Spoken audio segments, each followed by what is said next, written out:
Welcome to Hail to the Chief, our video cast about the presidents of the United States. I'm Todd Peterson, attorney with Peterson Law Offices, and John Ola, paralegal at Peterson Law Offices. to start our first video cast, we're going to pick one of the presidents from one of the sheets I have here. John, will you do the favor? Come on, Taft. Grover Cleveland. Grover Cleveland. Well, of course, the biggest scandal dealing with Grover Cleveland was what, John? What is Whether he followed an illegitimate child. Yes. It was during the presidential campaign that this issue came up, and the slogan was, where's my dad, where's my dad, gone to the White House, ha ha ha, or something like that. Grover Cleveland, I believe, was the only president who served non-sequential terms. Non-sequential terms, which means he was president for 4 years, and then he lost to Benjamin Harrison.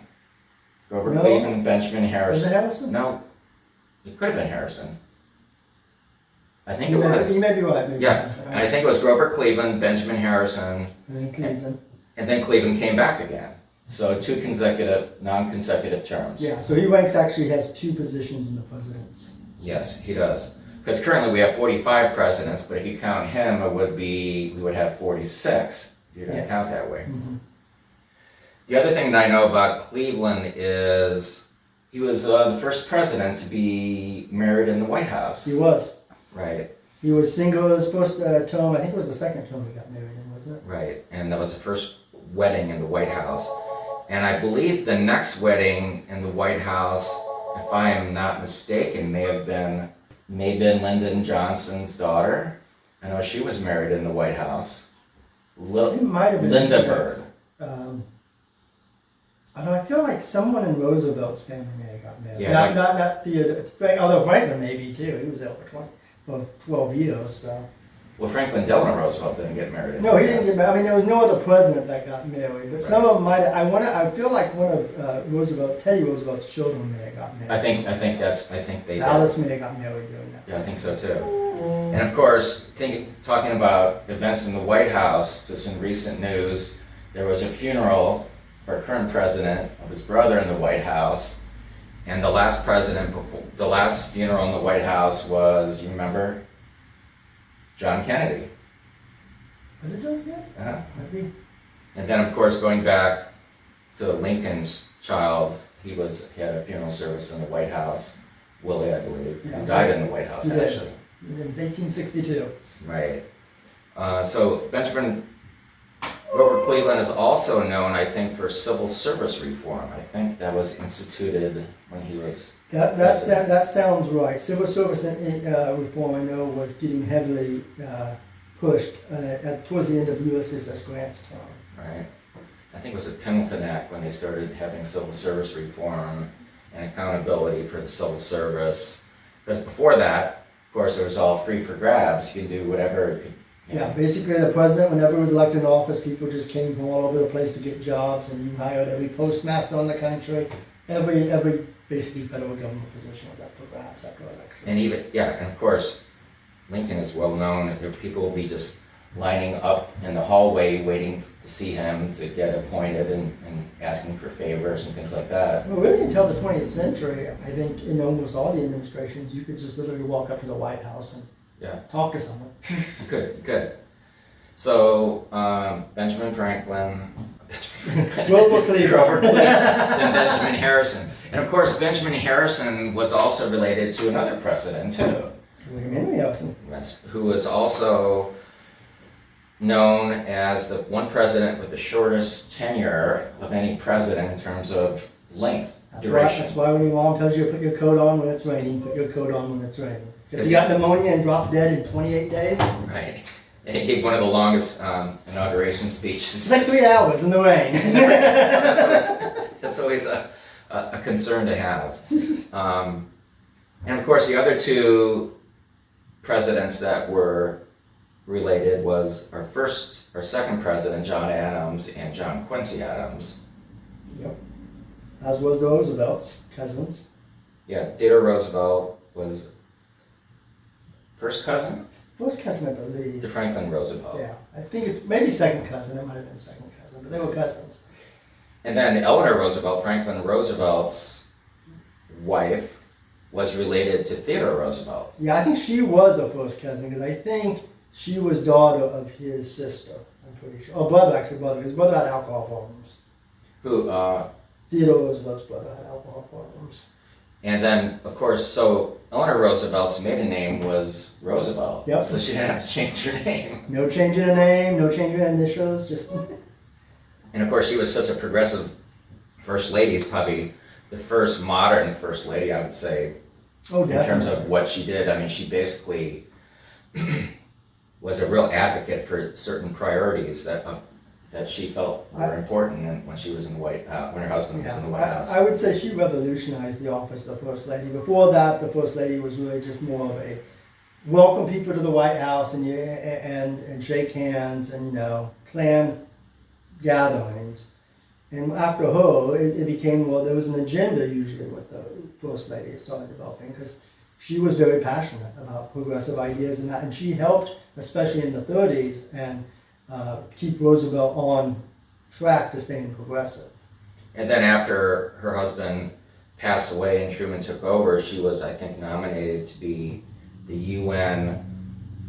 She was nominated for a role in the United Nations, wasn't she? Yeah, she's the one that basically got everyone together and made the basic human rights for everyone in the world. Yeah, the UN Declaration of Human Rights. Yeah, and people said that there was no way she could get it done, but she just had such a force that even like the Russians, or they're like, we weren't going to sign on, but she just wouldn't let go, and you just eventually, she convinced you. And she was also very actively involved in politics after her role as First Lady. She was campaigning for John Kennedy when John Kennedy was running and with Johnson. And she was a lot of times like the grandmother of the party. You didn't get the nomination unless you got her support. So like when Kennedy got the nomination, he had to go to her house basically to get the nod, kind of, sort of thing. But yeah, no, she was a fascinating woman. Well, why don't we draw another one? Yeah. Let's draw another name now. One with maybe a little bit more information we have. James Buchanan. You know what? That's a good one because James Buchanan is no longer considered the worst president. And he has been waiting for this for 160 years not to be the worst. It's interesting that because certain presidents are known as being failures, and that's how historians rate them. James Buchanan as not an opponent of the upcoming Civil War. And he just knew something was coming. Pearson didn't do things. Yeah. I mean, and the thing was, he was from Pennsylvania and he was pro-slavery, which was also problematic. He just didn't care. He just didn't care. At the end of his term, the Defense Secretary Floyd, who was a Southerner, was actually moving military equipment from the northern armories to the south before they finally cut him off. And then the only reason he got cut off wasn't because of Buchanan; it was because of Secretary of War under Lincoln. Oh, Stanton. Stanton took over Attorney General in the last year of his thing, and basically he started passing information off to Seward, pass off to Lincoln, like, you got to get here immediately, things are going to hell. Like, they're just giving everything to the South right now. So. And that kind of course, Buchanan was also the first bachelor president, so he didn't have a first. Rumored he's probably gay. He's probably the first gay. Yeah, that was the rumor there. He had a senator he used to live with, and some of the letters they would use very close language. Mm-hmm. So, but the 1800s kind of did that. I think his niece perhaps served as the duties of first lady, but She did. And when he was an attorney general for Polk, he was really intriguer. He was involved in intrigues, and like during the Mexican War, like he would go back and forth on which side that he kind of was for, like an early peace, a later peace, whatever he thought would be best for his political ambitions was all he cared about. Right. So. And he was a Whig, was he? No, he was a Democrat. He was Democrat. Yeah, Pennsylvania Democrat. Let's pick another name out. Yeah.